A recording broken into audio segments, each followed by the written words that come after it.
Hello Nidorinas and Nidorinos, I'm KingNido, and today it is the Olivine Raiders and the Holon Allies going up against each other for the first time ever, as these were previously two sides that were joined together. Let's have a look at this tale of the tape. This is that debut season for the Olivine Raiders, and as we said, they were previously joined up with the Holon Allies, as last season the Raiders could not field a full deck list, but the Allies are looking to be the first ones to take down the metal deck. So with that said, let us know in the comments below who you think is going to win this matchup. Will it be the metal decks? Will it be the rainbow decks? Let's go! 3, 2, 1, go! And having flipped heads and going first, it is going to be the Stark Mountain deck of the Olivine Raiders. They put the Magnemite in the active spot. It is the Gibble for the Holon Allies from that Champions Path deck. And we can see the Magneton and Magnezone in hand for the Raiders, who have just pulled that Pokemon communication.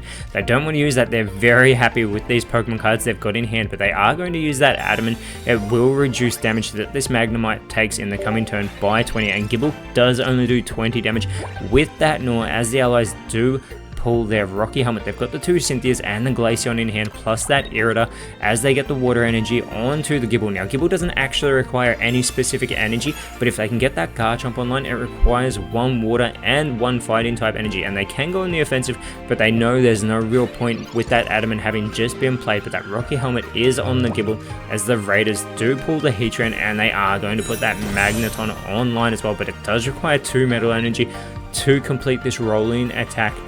And it is the Heatran going on the bench as well. So there is just a lot of setup from the Raiders at the moment as the Allies pull the Gabite. And this is not the Dragon type Gabite. This is the fighting type Gabite that needs that fighting type energy. And it will get put onto it immediately, having what it needs for the Garchomp as well. But with this sharp scythe that does 30 damage to the Magneton. So they're straight on the offensive now, are the Allies, but they don't have a second basic Pokemon, as the second Magnezone has been pulled for the Raiders, and Magneton is getting that second energy for the rolling attack, but they can put the Magnezone online, and that is what they're going to do, but it still requires a third energy for that Power Beam.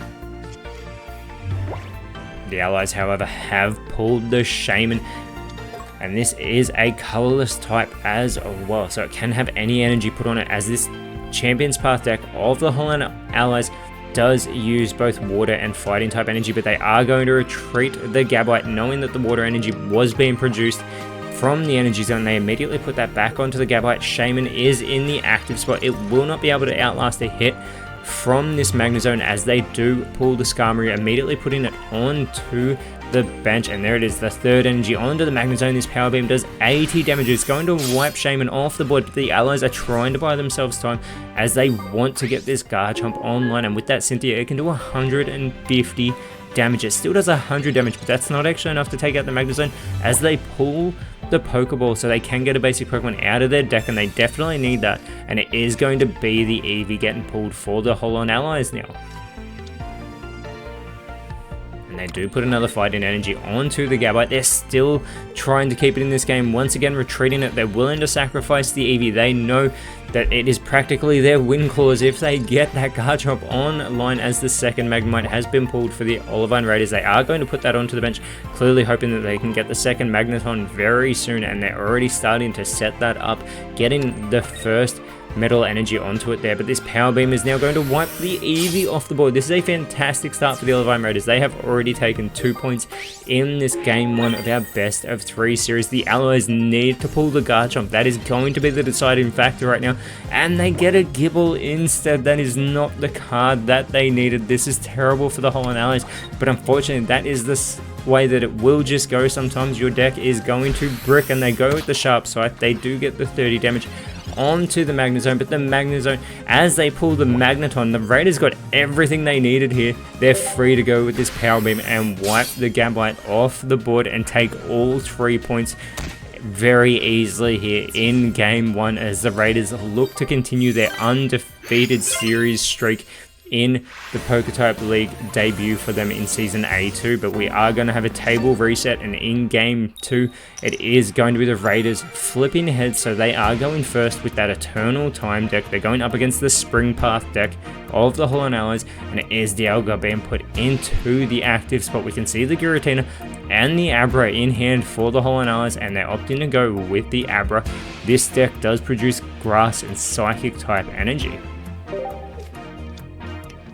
Keeping in mind with Giratina as well, it requires one of each, plus a third energy of either type, but it is the Bastiodon being pulled for the Raiders, and they are going to put that armor fossil that they've got in hand on the bench because they've got the Shieldon and the Bastiodon already. They play the Professor's Research, they get a Dialga, they get a Bronzong, and they've got that Rocky helmet that they are also going to put onto the Dialga. Now they can't put an energy out as they are going first, so they are just left to send it over to the Holon Allies, and they get the second Abra. Now they've got their own Professor's Research here in hand, which they are going to play immediately. And they're going to get the Alakazam and the Kadabra. This is fantastic for the Holon Allies. It's just about how they want to approach it from here. Now, Kadabra also only requires one energy to go on the offensive. With that Psychic Suppression from Alakazam, it requires 2 energy to do that 80 damage. And they are looking at their options. If they do go on the offensive here against Dialga, they will get that 20 recoil damage, but Dialga does require 3 energy also to go on the offensive. But they've weighed up their options and they are going on the offensive here. 20 damage to the Dialga, but 20 damage back to the Abra thanks to that recoil damage. And the Raiders pulling the Bronzor as well, already having the Bronzong in hand, and they get the Shieldon online. They absolutely want that Bastiodon with the Guarded Grill ability online as well. And Dialga gets its first of 3 required energy. Coming back over to the Holon Allies, they get the Pokemon Center Lady who can restore 30 health, plus any status conditions from the Pokemon used on, as we see Kadabra now coming online. And they do get a first grass energy on to the Giratina with the required energy for that Alakazam Psychic Suppression. They must be 2 Psychic energy, as it's 30 damage now onto the Dialga, another 20 damage back onto the Kadabra, and it is a Pokeball being pulled for the Olivine Raiders. They play that immediately to see what they can get out of this deck, and it is the second Bronzor now in hand, and they can get the Bastiodon and the Bronzong both online. They do get that Bastiodon activated, and again with that Guarded Grill with a coin flip, if they get heads, it reduces any damage that Bastiodon takes by 100. After getting a second energy onto the Dialga too, they send it over to the Allies, who are looking at their Pokemon Center Lady. They've just pulled the Giant Cape as well, and they're going to get the Pokemon Center Lady onto the Kadabra here, taking its health back up to 70, and they're going to get that Alakazam online, but they've generated a Grass energy. The next one being produced is a Psychic energy, so they get the Giant Cape onto the Alakazam, taking its health all the way up to 140 as well, and they get a second Grass energy onto the Giratina, sending it back over to the Olivine Raiders. This second match has already taken a little bit longer in the preparation stages, as the Raiders are looking at how they want to approach this turn. They're going to play the Professor's Research they just pulled. They get their second Shieldon, they get their second Bastiodon, but they don't have the second Armor Fossil, and they get the third energy onto the Dialga with this Time Mash, 100 damage onto the Alakazam. Now they need to flip ahead if it's a Tails, and it is. They won't be able to use the Time Mash in the next turn. They pull the second Alakazam, do the Allies, but they've got a Psychic energy ready to go. They can go for this Psychic Suppression. They will get the 20 recoil damage, which will leave the Alakazam with only 20 health, but they wipe this Dialga off the board, taking the first point here in Game 2, as the Holon Allies are looking to get their first win of the season, looking to be the first team ever to take down the Olivine Raiders in a series. As the Raiders, they have lost individual games, but they have not lost a best 2 out of 3, as the Raiders put the Bastiodon into the active spot, and they pull the Adamant. Now they're looking at that Psychic Suppression, taking into account that it can do 20 damage to any benched Pokemon with energy on them, but that Adamant can also reduce damage by 20. However, Bastiodon, already having that Guarded Grill, can reduce all the damage that Alakazam can do to it, as they get the first energy onto the Bastiodon as well, but just for insurance they do play the Adamant here, so even if Alakazam is successful in the offensive, it will only do 60 damage. The Allies pulling their own Rocky helmet and producing another Grass energy here. And interestingly, they've actually opted to go with putting it onto the Giratina. If they'd put it onto the Alakazam, they could have been able to retreat it in the next turn, as they need to flip a heads, but they flip a Tails. And I apologize, The allies needed to flip the tails. It was the Raiders that needed the heads. This allowed them to do 60 damage to the Bastiodon, who now has 100 health remaining. And there is the Psychic Energy being produced for the allies in the next turn. As they're having a look at the Giratina, they do get a second energy onto the Bastiodon. They're willing to play the gambit of that coin flip because Giratina can do 100 damage and take out Bastiodon. It will come down to a coin flip, and that's if the allies choose to go with the retreat. But first they're going to play that Professor's Research, and they get the second Kadabra. They've got another full Abra line in hand, and they get the Eevee, and they've had the Leafeon since the very start, so they get both the Abra and the Eevee on to the bench. They get the first Psychic Energy that they can onto the Giratina. They put the Rocky Helmet onto it as well, and they're going to go with the Psychic Suppression. They're not going to go with the retreat, and it is the heads being flipped, so it is nothing being done to the Bastiodon. They didn't go with the Giratina, but it wasn't a waste in the end, as the Raiders are now free to take the Alakazam off the board. There wasn't the retreat used by the allies. They didn't want to risk Giratina, but they've risked losing this point, and that is what has happened. The Raiders have taken their first point in game 2. But now the Giratina moves into the active spot. It has the power to take out this Bastiodon. That Kadabra coming online as well, but it will be this Crisis type. 120 damage. Even an Adamant would not be enough to protect the Bastiodon. The Leafeon also coming online now, who does require at least 1 grass energy. This coin flip will determine though, and it's the heads. So this is going to allow Bastiodon to only take 20 damage again. Giratina does do 120, so it only reduced it by 100. It didn't reduce it to 0, as a second Bronzong is now online for the Raiders, but it is their Psychic Bronzong that is getting the energy, as the Headbang doing 80 damage to the Giratina. There will be the 20 recoil damage onto the Bastiodon from the Rocky Helmet, and the allies now need a Psychic Energy, which fortunately is what is produced in the Energy Zone, to be able to get this Giratina to go on the offensive once again. Otherwise they can use these 2 X speeds they have in handy if they want to retreat it, and they can go on the offensive with the Alakazam, and it has 130 health. They need to not rush this decision. Do they want to risk losing the Giratina right now? Do they want to risk the Alakazam taking the damage? Now Giratina does have to discard 2 random energy when it does go for this Crisis type. They can switch it to the Alakazam, who will get to keep its 2 energy. And the allies do get a second energy onto the Alakazam here. They play that first X speed. They are going to play the second one. They're going to retreat the Giratina. They do not want to risk losing a second point. The retreat cost is now 1 for Giratina. Alakazam is in that active spot, that Psychic Suppression. They need a Tails flip. The Raiders need to flip the heads. They get the heads, which means Bastiodon takes 0 damage. However, Bronzong on the bench there with that energy on it does take 20 damage. The Giant Cape being pulled for the Raiders. And the Raiders thinking about where they want to put that Giant Cape, but they do put a second energy onto the Bronzong, and the Bastiodon, that second one, has come online as well. And the Headbang is going to do 80 damage to the Alakazam. It will leave it with 50 health remaining as it comes back over to the allies. Now they can leave the Alakazam in the active spot, as they have produced a grass energy. They can put that either onto the Leafeon or to the Giratina. Leafeon only does 90 damage with that Leafy Cyclone, and it can only do it 1 turn out of 2. The second turn following it wouldn't be able to, but here we go. They get the Tails. The Raiders are about to lose their second Bastiodon, and the Bronzong takes another 20 damage. Alakazam successful in taking down that massive Pokemon here, but now the Raiders still need 2 points. The allies only need 1. The Raiders need to decide where they want to go. And they can move that Bronzong into the active spot, but instead they're going with the Bastiodon. They're hoping that it can outlast enough hits from the Holon Allies, as they do get their first energy of the 3 required onto the Bastiodon, and they think of moving the Giant Cape onto it as well. And the Raiders have no more cards in their deck either, so they are going to move that Giant Cape onto the Bastiodon, taking its health up to 180 here. It does come back over to the Holon Allies. They're going to need the coin flips to go their way, it seems, as they're thinking about how they want to approach this. They do get a third energy onto the Giratina. They can continue with these psychic suppressions. Again, the Raiders need to flip aheads. This time they are successful. This will buy them time, but that Bronzong continuing to take a bit of chip damage, 20 more health. It is down to 60 health for that benched Bronzong as a second energy here onto the Bastiodon. This is key. They need those coin flips with the guard grill to keep happening. They put that Dialga onto the bench. The Pokeball being pulled for the Holon Allies. There's nothing else though.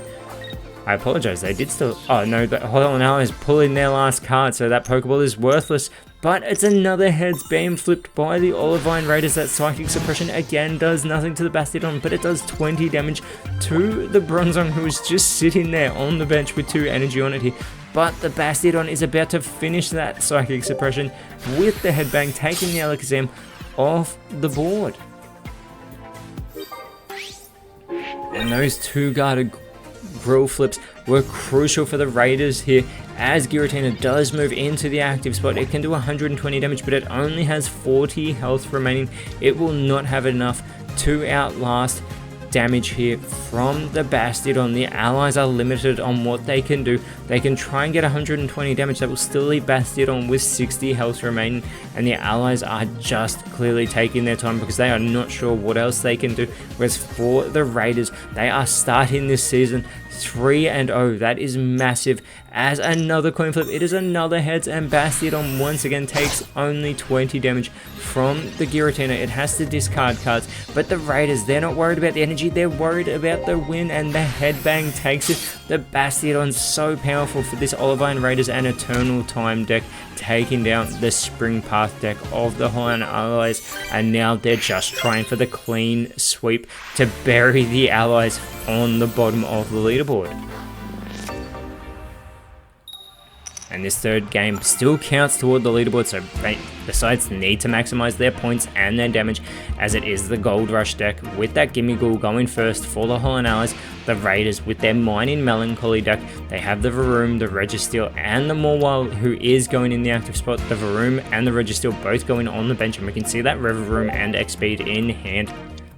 We can also see the Wormadam for the Holon Allies in their hand, but it is the allies again with this Gold Rush deck going first, and they do pull the Burmy as well, and they're going to play the Pokeball, so they're going to get another basic Pokemon. They've also got a Probopass as they just pull the Nosepass. That Nosepass immediately going onto the bench, as does the Burmy. There's not much else the others can do at the moment, so they send it over to the Olivine Raiders, who pull their second Registeel, and they're aiming for the clean sweep here. They get that single required energy for the Iron Beam Breaker onto the Gimmighoul. Now that does do extra damage if it is targeting a Metal type Pokemon, and there are Metal Pokemon in this Gold Rush deck that the allies need to be wary of as they pull the Adamant, and there is the Probopass coming online. And speaking of those Metal Pokemon, but they do put this Metal energy onto the Gimmighoul. Now this deck generates those Metal and Fighting type energy.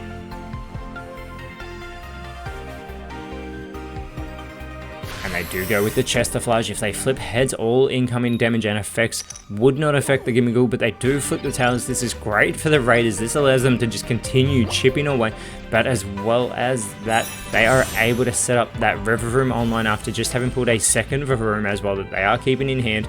But this Iron Beam Breaker, another 20 damage to the Gimmighoul, who only has 20 health remaining, and then second Nosepass being pulled for the allies, as they need to think about how they want to approach this in case the Chesterflage does not get another heads, and that's if they choose to keep it in the active spot. They get a first energy onto the Probopass, but they're trying again with the Chestoflage.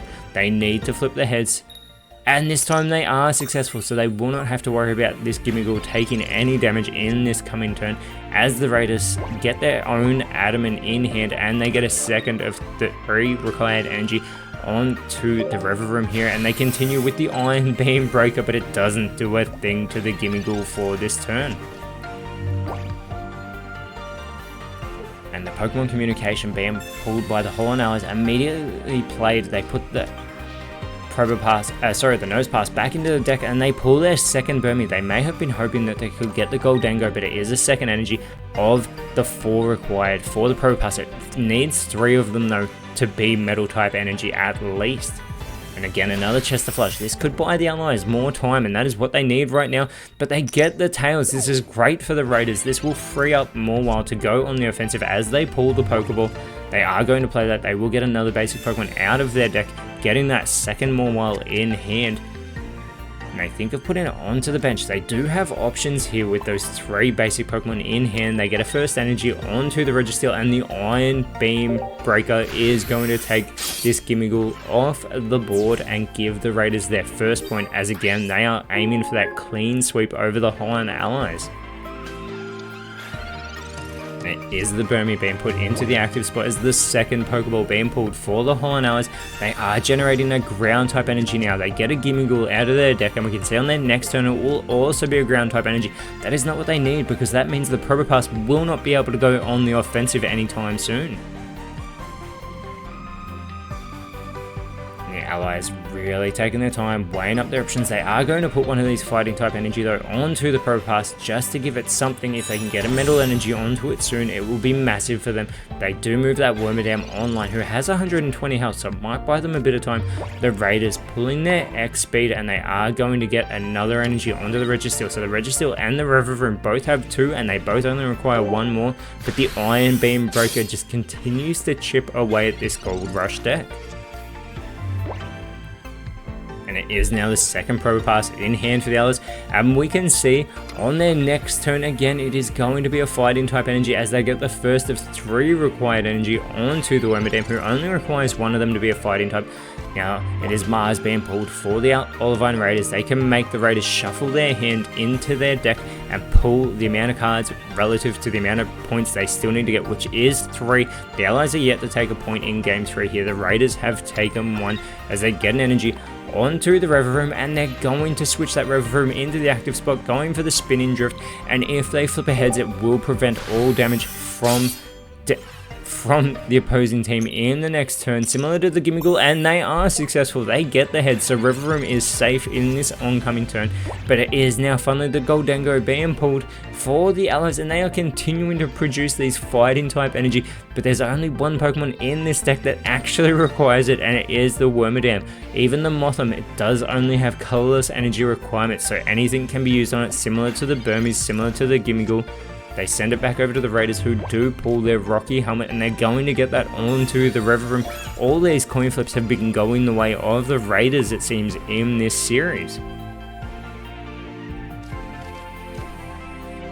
And the second Registeel has now come online, as the Raiders are going to start setting that up as well. But they continue with this Spinning Drift on to the Wormadam to take the second point for the Raiders, but this time they do flip the tails.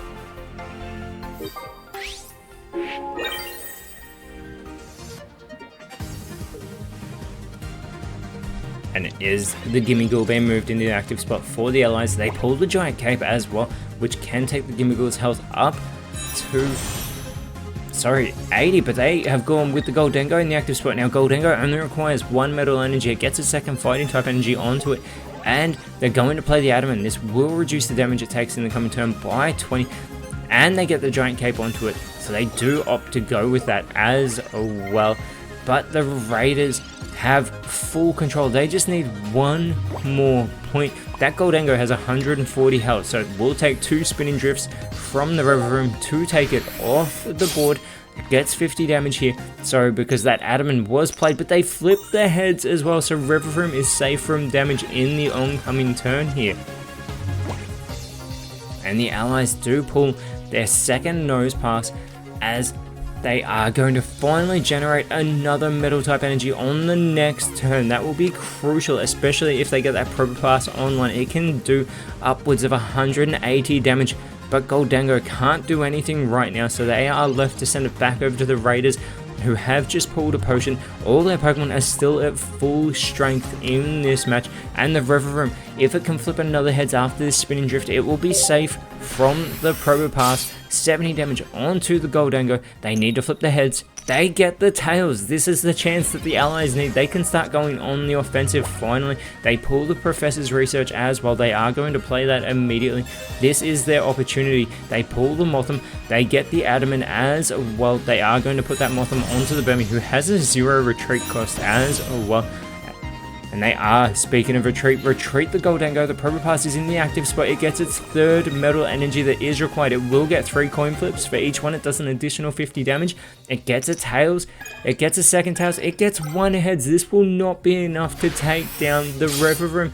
And there will be that 20 recoil damage onto the Probopass, taking it down to 110. That Revavroom still has 30 health remaining. That is massive for the Olivine Raiders. The Allies needed 2 out of 3, but unfortunately they only got 1. The Raiders going through their hand. They do get a third energy on to the Registeel. They're going with another Spinning Drift. 70 damage onto the Probopass. If they get a heads, this practically ensures them the win, and they do get their heads. There is nothing that Probopass can do after all that setup to finally get it online. The Allies are absolutely limited. There is not much they can do here, unless they want to potentially retreat that Probopass, but they are going to put an energy onto the active Probopass instead. This is a very strange play, as they are going to have to use 4 energy to retreat the active Probopass. This second Probopass, they need 2 more turns, because they play the Dawn to get the required energy onto it here, and they will be producing a metal energy in the next turn, but still the Raiders are in full control. And they're going through their hand as they do put an energy onto them all while they're going with another Spinning Drift. They're willing to let Revavroom sit here in the active spot. It has gotten enough coin flips. They're going with the Spinning Drift and they get another heads. This is fantastic for the Raiders. The Allies, they are stuck. There is nothing they can do. They've got the Adamant. They can reduce damage, by 20 here. But with that said, this Probopass only has 60 health remaining. Revavroom cannot take it out, but those Registeel, they do 90 damage, and that means with the Adamant in play, they will still do 70 damage. The Raiders need to be conscious of this. They are going to retreat the Revavroom. They move the Registeel into the active spot. They are using the Giant Cape. They have gone a little too far here. They need to just end this game because they have got the firepower. That Metal Claw takes the Probopass off the board, and this Gold Rush deck just had no fortunes, whereas every coin flip, everything they could hope for, the Raiders have dominated this contest, and this puts them firmly on top of the leaderboard, as next round they are going up against the Levere Constrictors, whereas for the Allies, they are sitting alone on the bottom of the leaderboard, and they are going up against the Pastorio Hydros next round. But until then, Nidorinos, thank you so much for watching. Let us know in the comments below what you thought the best card was, and if you enjoyed what you saw, please leave a like, share, subscribe, but more importantly, always remember, send thanks, and I will see you when you see me.